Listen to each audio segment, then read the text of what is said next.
Gracias por estar acá, gracias al Instituto por convocarme nuevamente. Yo dejé de ser consejero del Instituto ayer. Mi cargo en CRA, el hecho de ser presidente de CRA, no me permite disponer el tiempo.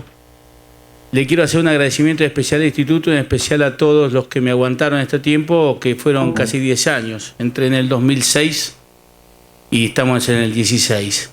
Creo que en este tiempo, como dijo bien el presidente, pudimos mantener el instituto y tenerlo en la primera fila de largada y posicionado como para que ahora, donde vuelan los sueños de la exportación y vuelan los sueños del negocio, y realmente creo que vamos a poder hacer todo lo que los que crearon esta ley pensaron, el instituto esté parado, esté financiado, esté reconocido como un organismo de referencia, como el ente que marca el destino de la carne vacuna en la Argentina.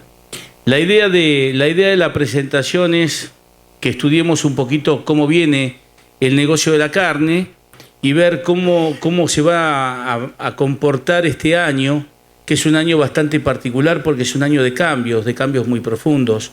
En diciembre del año pasado salimos, no solamente hubo un cambio de gobierno, sino que hubo un cambio de visión de cómo debe ser el país.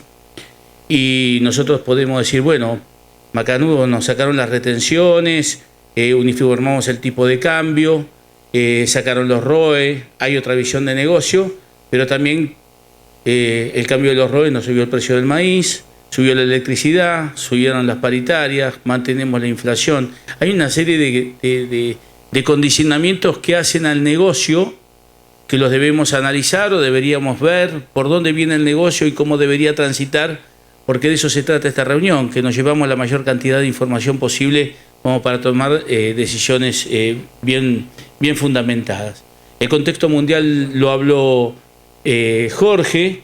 El cambio de la época en Argentina es hacia lo que yo me refería, para que ustedes tengan una idea de este cambio de época, y que no es solamente la eliminación de las retenciones sobre los ROE o del tipo de cambio.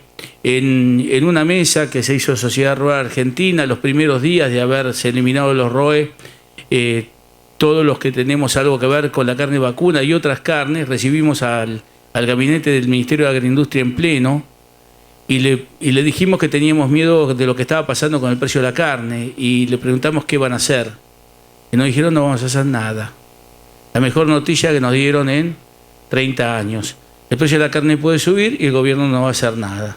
El consumidor va a poder elegir otras carnes y el productor se va a poder dedicar a hacer lo que debe hacer, que es producir. Y bueno, y después que se acomoden las variables, veremos cómo se acomodan estas cosas. Por eso hablamos de un cambio de época en la Argentina. Las oportunidades del mercado internacional están. Lo que hablaba recién Jorge de que no va a alcanzar la carne del 2050. En el Congreso Mundial de la Carne de 2013, la conclusión es que para los 9.000 millones de habitantes que va a tener el mundo en el 2050, no existe la tecnología en el planeta para producir los alimentos. Entonces, todos los que estamos involucrados en el proceso de producción de alimentos, si somos inteligentes y no volvemos a recetas del pasado, tenemos por lo menos una actividad lícita y promisoria para llevar adelante nuestro desafío. El desafío del mercado interno está siempre puesto. El mercado interno, bien lo dijo Jorge, no hay mercado que premie la carne vacuna como el argentino. ¿Por qué? Porque aprovechamos todos los cortes, nos comemos todo, hasta las achuras. En Estados Unidos no se comen achuras, acá las comemos todo. Hay países como Australia que tiene que gastar plata, como vieron en el video. Hay gente en Estados Unidos que gasta fortuna en fabricar nuevos cortes y nuevas presentaciones, y nosotros no necesitamos hacerlo porque el mercado interno argentino es muy valorado. Después veremos las acechanzas del pollo y otras cosas, pero en realidad de dónde vienen estos temas. En el contexto internacional, a la caída del precio de los granos, el mayor impacto que ha tenido es la revalorización del dólar frente como moneda transaccional. Ustedes se acuerdan cuando fue la crisis americana, la crisis de las hipotecas, que se llamó, el euro llegó a estar a 1,36, 1,38 con respecto. En ese momento nosotros vendíamos Hilton, Jorge, corregime, 12.000, 13.000 euros, que eran 18, 20.000 dólares la tonelada de Hilton.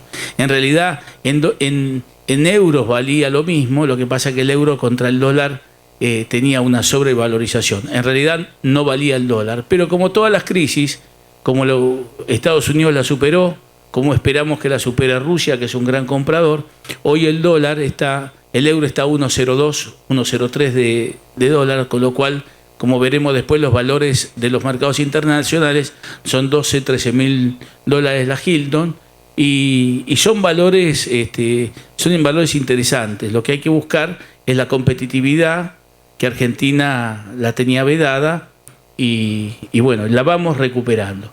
La caída del precio del petróleo forma parte importante dentro de los valores de los commodities, y como ecuación yo les quería mostrar cómo evolucionan los precios de los cereales y de los commodities con respecto a la valoración del dólar, y fíjense que siempre que hay un dólar débil, los commodities son fuertes, y siempre que hay un dólar fuerte, los precios de los commodities tienden a bajar.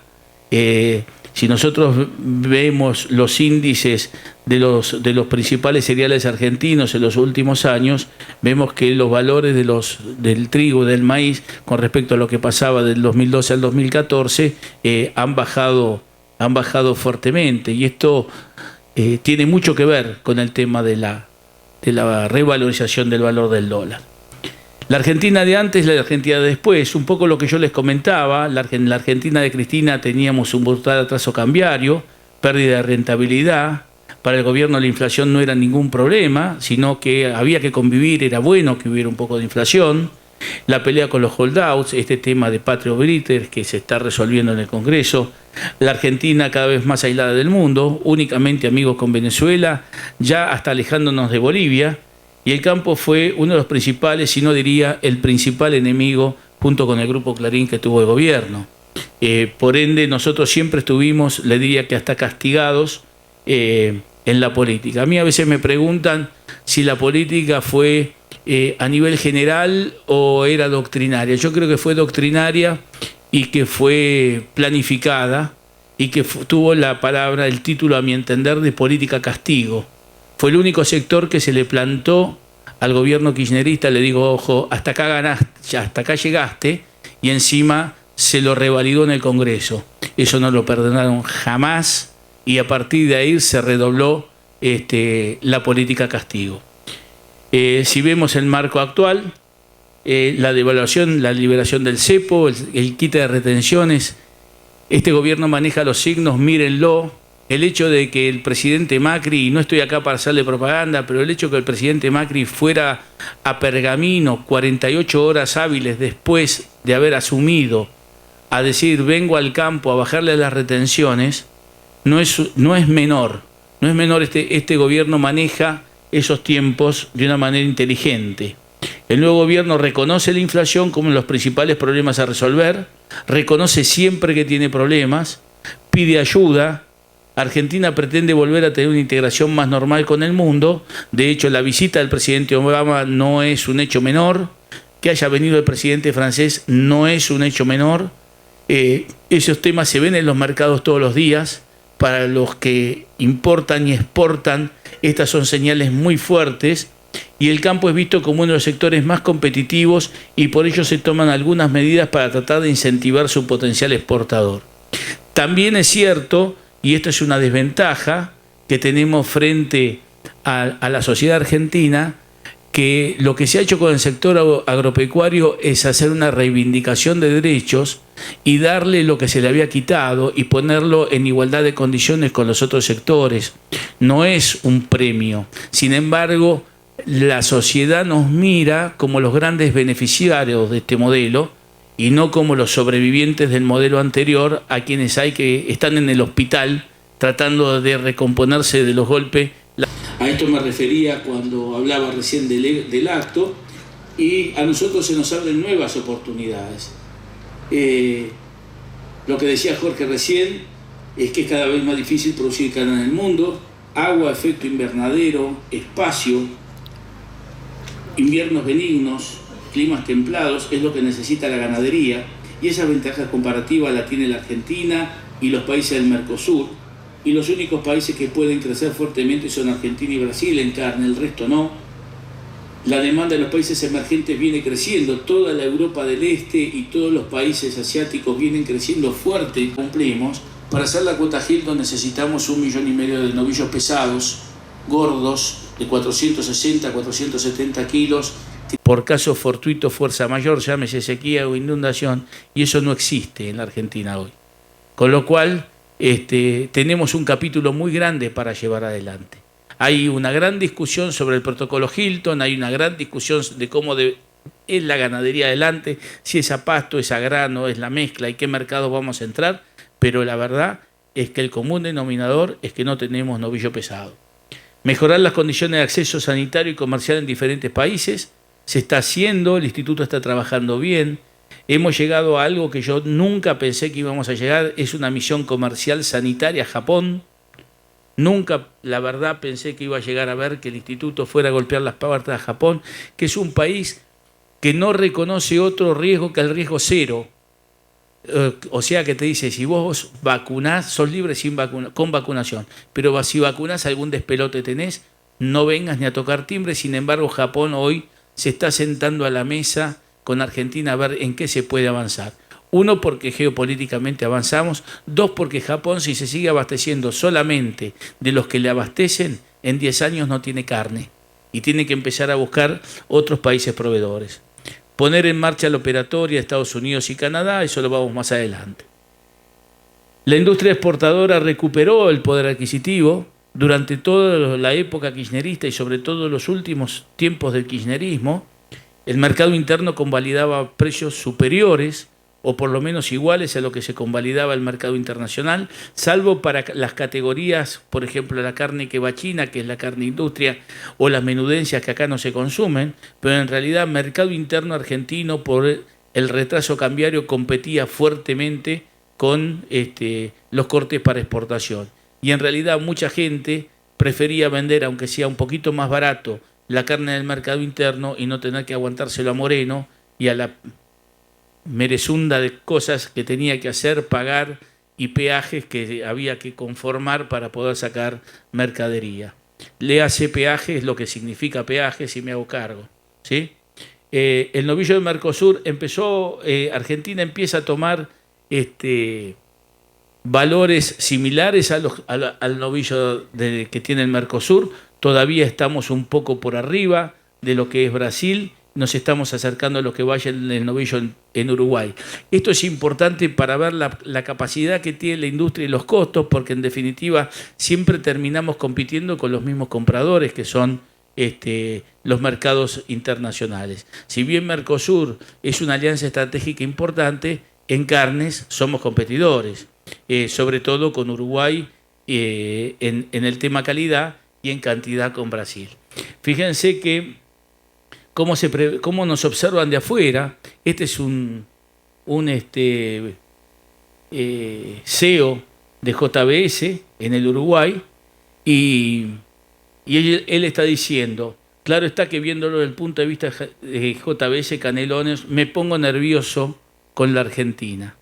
Yo fui presidente y soy miembro activo del Foro Mercosur de la Carne, represento a ACRA en el Foro Mercosur, donde está Industria y Producción del Mercosur, y les puedo asegurar que están todos nerviosos con lo que va a pasar en la Argentina. Cuando uno habla con los uruguayos, con los brasileños y con los paraguayos, la pregunta es, ¿y cuánto piensan exportar ustedes? Porque ellos tienen absolutamente claro que lo que ellos pudieron exportar es porque nosotros lo abandonamos.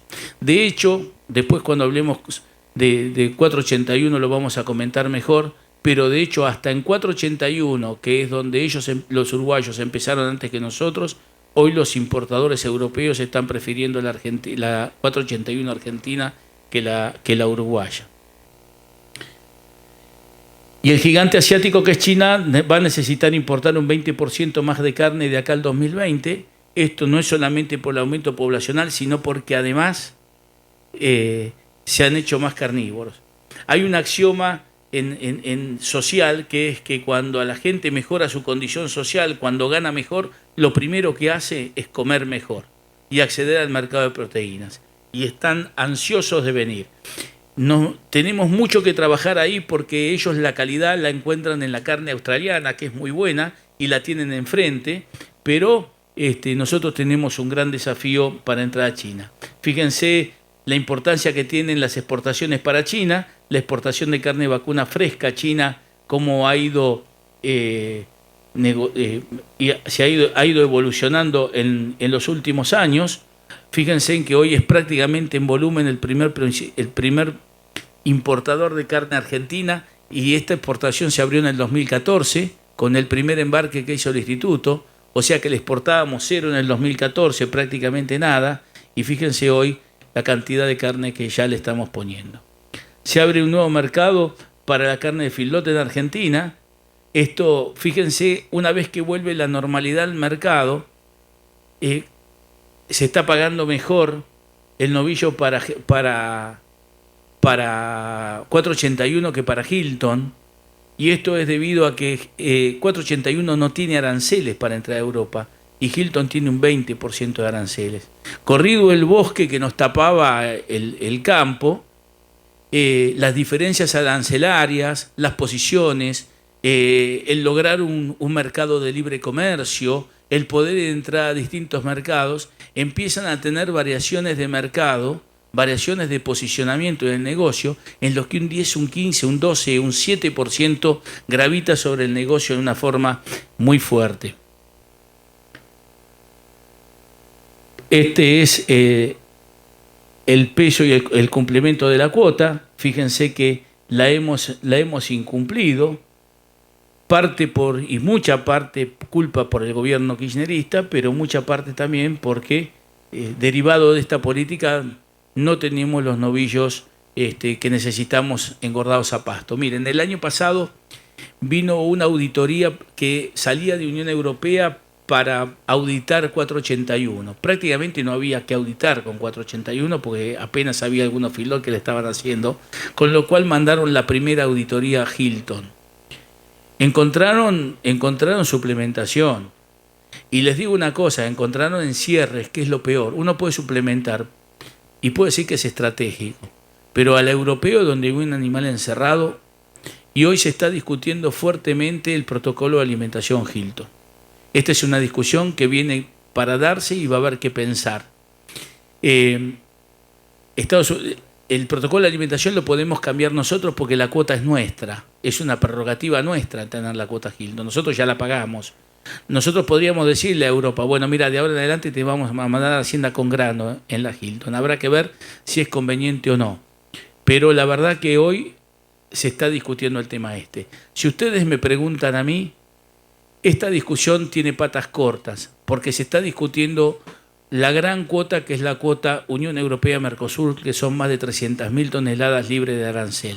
En el momento que Unión Europea-Mercosur funcione, que será dentro de 4, 5, 6 años, no sé si estoy bien, Juan José, Unión Europea-Mercosur, 5 años, 6 años, bueno, pero ahí ya las cuotas se caen todas, porque toda esa carne va libre de aranceles y todas van a transitar. De todas maneras, es un desafío para la Argentina hoy volver a hacer novillos pesados absolutamente a pasto, y en verdad no es que vale menos, es que tienen más aranceles para entrar, pero también es cierto que nuestra cuota Hilton, por haber incumplido de la manera que cumplimos, tiene un castigo en el precio por el incumplimiento, y eso también hay que revertir. Argentina va a volver a exportar carne a Estados Unidos, de hecho ya estamos aprobados, lo único que falta es la habilitación del laboratorio de referencia y de equivalencias que debería tener el SENASA funcionando, que se retrasó, y en este tema estamos atrasados. Será un mes, será 2 meses, pero estamos atrasados. La verdad que yo tenía la esperanza que cuando viniera Obama se abriera todo, pero el tema del laboratorio no es menor y lo vamos a tener que esperar. Pero la voluntad de que Estados Unidos, de hecho, está abierto el mercado, de falta ser operativo, estamos. Algo importante también pasa con con Canadá. En Canadá nosotros llegamos a ser el primer exportador mundial a Canadá. Esto es carne industria. Ellos compran carne magra argentina para mezclar con su carne de feedlot alta en grasas para hacer hamburguesa. Mucha de esa hamburguesa se la exportan a Estados Unidos, con lo cual lo que pasa entre los estatus sanitarios de Canadá y Estados Unidos está muy ligado. Es muy difícil que nosotros le hubiéramos podido vender carne a Canadá si Estados Unidos no nos abría. Y en realidad hoy podemos exportar, pero hay un sistema de cuotas de terceros países en la cual, por haber estado ausentes tanto tiempo, nos va a costar tiempo volver a recuperar. ¿Qué quiere decir esto? Hay, pongámosle, 30.000 toneladas. De esas 30.000 toneladas ya Uruguay está usando esto, ya otros países están usando el otro, y nosotros tenemos que entrar a pelear lo que ellos no puedan cumplir y a partir de ahí crecer. Con lo cual no digo que sea imposible, el mercado está abierto, pero nos va a costar un poco. A partir de mediados de enero, el tipo de cambio efectivo fue mucho más atractivo, la participación de los principales productos exportados empezó a tener otra vez importancia a los cortes de alta calidad en relación a los cortes de baja calidad, lo que iba a China, que era lo que yo le decía. Los precios que pagan los países los vemos ahí, los primeros tiempos de 2015 al 16. Las variaciones son todas positivas. Fíjense que Rusia prácticamente los valores que paga son bastante pocos. Rusia ha sufrido o está sufriendo una crisis muy grande. No es que no necesiten carne, es que los precios que ellos pueden pagar por la misma mercadería que nosotros le vendemos a China, le estamos vendiendo a China $1.200 más caro que a Rusia, con lo cual no es que no podamos participar de Rusia, sino que los precios nos sacan del problema. Estos son los principales productos del mercado de exportación.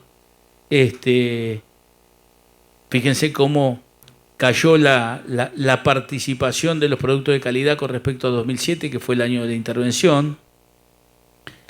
Y bueno, ¿cuáles son los desafíos del mercado interno? El sector vuelve a considerar la ganadería como una actividad de enorme potencial. Hay un enorme desafío económico para que la inflación deje sin efecto la recuperación. La inflación, a pesar de la recomposición de valores, la inflación es implacable, 30 y pico % de inflación anual, el aumento de los costos, el aumento del gasoil, de las semillas, los insumos que nosotros compramos van con el dólar único ahora, y esto nos puede vulnerar grandemente la productividad, y el desafío productivo es elevar los índices de productividad. Tenemos que aumentar la cantidad de vientres y volver a la producción de animales más pesados y que esto no provoque una escalada de precios en el mercado interno. Esto, dicho así, parece muy fácil y esto va a la pregunta que le hicimos al gabinete de ministro de Agroindustria cuando le preguntamos, cuando suba el precio de la carne, ¿qué van a hacer? Porque miren, si nosotros vamos a elevar el peso de faena, va a haber un montón de tiempo en que esos animales que salían con 300 kilos y que tienen que salir de 450 no van a salir. Y va a pasar un montón de tiempo también que no vamos a dejar de faenar hembras porque necesitamos más tiempo. O sea que lo que estamos haciendo es retirando oferta con una demanda estable y eso produce aumento de precios. Les guste o no les guste. Nosotros del Instituto lo venimos diciendo desde hace mucho tiempo que en el camino del crecimiento de la ganadería argentina iba a haber explosiones de precios. Y esto se va a dar y hay que verlo de esta manera. Si a eso le sumamos que descongelamos tarifas, que vamos a paritarias de arriba del 30, que la economía argentina también cruje, la ganadería argentina en ese contexto va a crujir más. Y en ese momento yo decía, muchachos, acuérdense que crecer duele. Y crecer en ganadería a la Argentina le va a doler. Y en esto, especialmente desde el instituto y desde las entidades, lo tenemos que tener claro en los mensajes que nosotros digamos, y después me voy a referir un poco a eso. Si vemos la faena proyectada, vamos a estar prácticamente igual o un poco abajo este año que el año pasado, y este es un índice interesante. Fíjense cómo la perspectiva de negocio hizo caer abruptamente el porcentaje de faenas. Esto quiere decir que hay más hembras que se están dejando para madres. Esto a veces no se necesita ver acá. Uno va a las ferias y la cantidad de terneras que vuelven al campo y no van a los filot es importante, y lo que se pagan las hembras en los remates de los remates de las asociaciones de raza. El peso promedio de la hacienda faenada está prácticamente igual. Uno ve ahí variaciones, pero son variaciones menores, y realmente el desafío es ir para adelante. Fíjense en 2001-2003 cómo estábamos abajo, y ahí era la época que hacíamos el ternero bolita. Muchos productores de acá de Cuenca del Sagrado sacaban el ternero bolita los días viernes de 220 y 230 kilos, que valía una fortuna, y que cuando el ex secretario o ministro Campos puso el peso máximo de faena, desde Carbao salimos a gritar a los cuatro vientos, porque le quitó una muy buena oportunidad de dar valor agregado con pocos insumos al productor de cría. Y no nos tenemos que olvidar de eso, porque en realidad en un mercado libre y abierto tiene que haber de todo, y el productor debe poder elegir qué le conviene hacer, porque de eso se trata, ¿sí? Yo la verdad que quisiera que el Estado se metiera lo menos posible. Ya se metió mucho y mucho daño hizo. Se terminó, es cierto, la época del maíz barato. Esto complica la ecuación de los filón. Hoy los filotes están complicados, le sale carísimo el ternero y el maíz es muy caro. Si vemos los encierres de la última parte del año 2015, fíjense cómo cayeron los encierres de los filot, y cuando nos vemos a cómo se ven los egresos, vemos que también los egresos se caen, porque la cantidad de hacienda en filot no está por encima del 50% de la capacidad de encierre. La estacionalidad de la faena es un tema que lo muestro rápidamente, y acá sí me meto. Este es un tema que es por donde pasa el gran desafío nuestro como sector, para la carne, para la leche, para la fruta, para la verdura, para la uva, para la lana. ¿Qué porción de la torta vamos a salir a pelear nosotros como productores? Fíjense, nosotros ahí tenemos participación de la hacienda en el valor final, ¿sí? En el 2009 teníamos el 46%, en año de máxima retención de vientres el 60%, y en los últimos 8 años tenemos el 50%. Quiere decir que nosotros nos estamos llevando solamente, hemos bajado, ¿sí? Nuestra participación en el valor del producto que va a la góndola, ¿sí? Cuando explotó el precio, ustedes se acuerdan que en noviembre el precio subió, dejó de subir y después bajó, y quedó al descubierto, porque en la carnicería subió y en el supermercado subió, y ahí fue donde se armó un lío en enero de este año, febrero, que la gente decía, ¿cómo es el tema? Baja en Liniers y no baja en el mercado, en la góndola. En realidad nunca baja en la góndola, jamás baja en la góndola. El carnicero, el supermercadista, se queda ahí arriba porque Doña Rosa ya convalidó el precio. Ya lo puso, ya Doña Rosa estuvo dispuesta a pagar 150 el asado, ya se lo cobraste, listo, al piste perdiste, a 120 no vuelve más. Entonces, el carnicero, ¿qué está haciendo? O está ganando más plata, que es la más simple, o venía muy mal y está recuperando, lo aprovecha para recuperar, o ve, que fue lo que pasó también, que todavía no ajustaron las tarifas eléctricas, que le vienen las paritarias, que le va a subir el alquiler, y dice, bueno, mirá, yo no bajo, yo me hago un colchoncito, guardo guita para cuando venga. A ver, lo que tiene es esto, el mercado se maneja así. Lo importante es que nosotros lo pongamos en blanco y negro esto, porque siempre que hay una suba de alimentos, el productor es el culpable. Y acá es donde nosotros tenemos que ponernos a identificar qué es lo que pasa y salir a decir las cosas como son, identificar los actores. Y este tema a mí particularmente me saca de quicio, porque viene un señor, es lo que tiene el mundo de la comunicación. Ustedes miran quién opina de carne en la Argentina y van a ver sentado al señor Samid, que es un señor nefasto para la ganadería argentina, pero que tiene su propio evangelio, escrito por él. Él tiene una tarjeta que dice peronista, matancero peronista, hincha de Boca, hincha de Ford, odio a Mauro Viale. Eso dice la tarjeta de don Alberto. tiene su evangelio propio y él nos explica a nosotros cómo en su momento estaba bien la política del kirchnerismo y ahora nos explica cómo la política del kirchnerismo nos destruyó. Pero él siempre está. Bueno, ese señor tiene espacios en la programa de televisión que paga y es la imagen de la carne para la sociedad argentina. Y el otro es el gordo Williams, que es un gordo chanta, que fue vicepresidente de una asociación de carniceros que no existe más, que no tiene carnicerías y sin embargo es convocado a los programas de televisión y habla y dice las pavadas que habla y dice.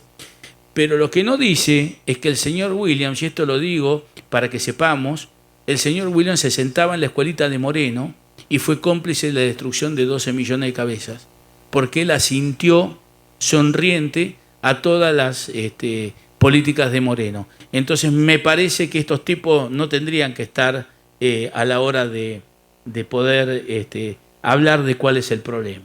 Y fíjense cómo se ha comportado en los últimos tiempos el precio en la carnicería y en el supermercado. Fíjense cómo el supermercado hace abuso de posición, lo hace, como les decía recién, en todos los productos. Es un tema que supermercado, en la pelea que tenemos con la leche, no podemos hacer que se sienten. No vienen a agroindustria porque según ellos no les corresponde el Ministerio de Agroindustria, y tampoco van al Ministerio de la Producción. Fueron convocados por el Ministerio de la Producción y tampoco van. Sin embargo, nosotros vendemos un litro de leche a 2.40, 2.60 y ellos lo cobran 22 y no pueden pagar un precio más. Utilizan un montón de ofertas que rayan el dumping para vender barato y promocionar algunos productos a costa de sobrecargar o usar abuso o mal usar los precios de los productos que se venden con más facilidad.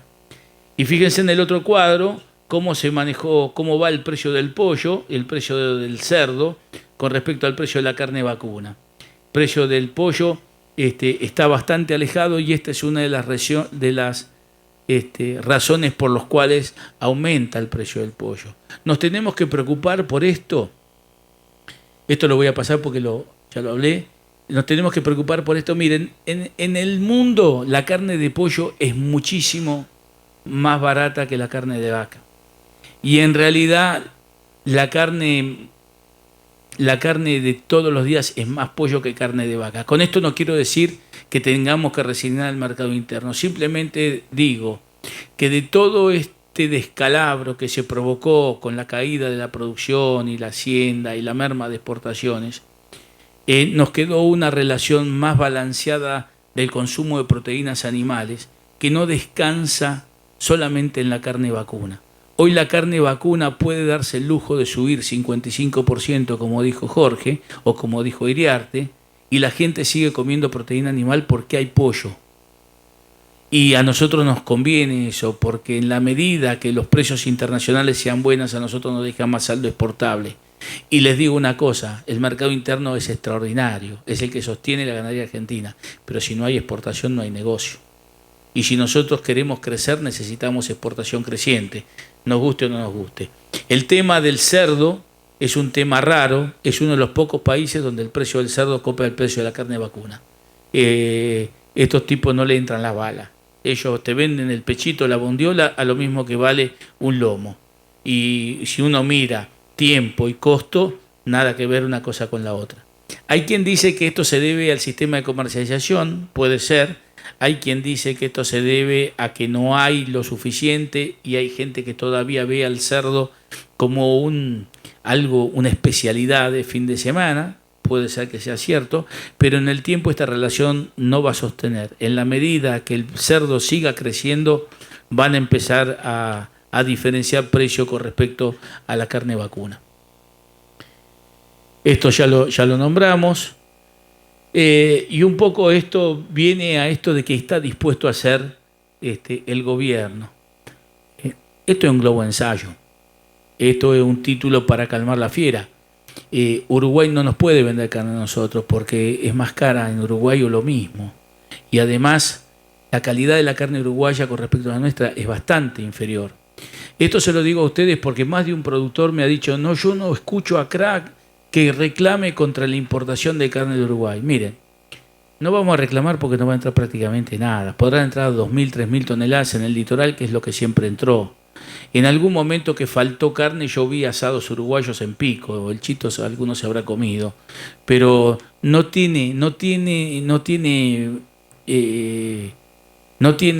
es desafío para nosotros ni vamos a mover la aguja. Ahora, si al gobierno le sirve, que lo diga. Ahora, si entran vaquillonas para parir en la Argentina, a nosotros nos sirve. Y si entra Hacienda para faenarse en la Argentina, también nos sirve. Vamos a tener que calibrar los sistemas de trazabilidad. Nada más. Y también piensen que el que le hayamos permitido ingresar carne al Uruguay tiene contrapartida que nosotros ahora le podemos vender carne al Uruguay. Y cuidado que nosotros le vendemos toda la carne de calidad que se consume en las parrillas de San Pablo, que es el principal exportador mundial de carne. Compra picaña y lomo argentino porque si quieren comer bueno tienen que comer argentino. Y los yuppies de la bolsa de San Pablo consumen carne argentina. No vaya a ser cosa que en Montevideo o en Punta del Este empiece a pasar lo mismo. En los menús de los hoteles y los lugares, los restaurantes de alto valor, empiece a aparecer la carne argentina. Uno tiene que dar para recibir y recibir para dar. Yo te dejo, vos me dejas a mí. O sea que esto tiene un doble sentido. Esto es lo que yo le decía, el comportamiento del pollo. El pollo va creciendo. Entendamos que el pollo, con la salida del mercado ruso y el mercado venezolano, que no pueden comprar nada, ni una pastilla de menta pueden comprar porque no tienen poder adquisitivo, la industria del pollo en Argentina creció de la mano del crecimiento de esos dos mercados, con lo cual el mercado de pollo en la Argentina está sobreofertado. Por eso está más barato, cosa que a nosotros estratégicamente nos conviene, sin abandonar, como yo le decía recién, el mercado. Con respecto al consumo, no hemos caído mucho. El desafío es poder mantener este consumo en lo que viene. Nosotros perdimos 12 millones de cabezas y estamos creciendo alrededor de 400.000 cabezas por año. Para recuperarla necesitaríamos 20 y pico de años, pero dentro de 20 y pico de años no vamos a ser 40 millones de argentinos, vamos a ser 60 y pico millones de argentinos. Para dar 54,6 kilos tenemos que trabajar mucho, hay que crecer mucho. Por eso les digo, y a ustedes especialmente, que estamos en una condición de escasez y van a faltar terneros durante muchísimos años. El criador va a tener una ecuación buena de precio. Esta situación empieza desde la base estructural. Perdimos 12 millones de cabezas y el 60% eran hembras, madres, que se murieron por la sequía o se fueron. Entonces, para los que estamos parados acá en la cuenca del Salado, que como se dijo, algunos dijeron volvemos a la cuenca del Salado, nunca se fue la vaca de la cuenca del Salado. 19 millones de vacas, el 40% de los vientres de la Argentina están en la cuenca del Salado. Lo que pasa en la cuenca del Salado no es menor. ¿Saben por qué vale el ternero? Porque durante 2 años consecutivos en la cuenca del Salado faltaron 600.000 terneros. El crecimiento del NOA y el crecimiento del NEA, con todo lo que crecieron, no pudieron con una caída de la producción de la cuenca del Salado. Por eso es importante. Yo acá termino, les quiero volver a agradecer, quiero pasar un mensaje ya pseudo gremial, para decirlo de alguna manera. Argentina cambió la imagen hacia el mundo, cambió la manera de ver el sector, cambió la macroeconomía. Dentro de ese cambio, las entidades agropecuarias tuvimos un rol fundamental. Cuando yo les dije que le torcimos la mano o lo paramos con la 125 fue el principio del fin, pero también es cierto que miles de dirigentes y miles de productores mantuvimos el reclamo activo y mantuvimos el reclamo vivo durante 10 años para que 48 horas después de asumido el presidente tuviera que ir al campo, a Pergamino, y decir, vengo a darles lo que ustedes me vienen pidiendo. Ese reclamo, se los digo humildemente, para aquellos que dicen que el gremialismo rural a veces no hace nada o a veces no logra resultados, quiero decirles como presidente de CRA, en reconocimiento a las otras 3 entidades y, por qué no, a muchos autoconvocados que nos ayudaron y nos acompañaron, que nos sintamos orgullosos porque este cambio, que es para bien del país, nosotros hemos sido parte, y que no se nos olvide y digámoslo con orgullo. Gracias.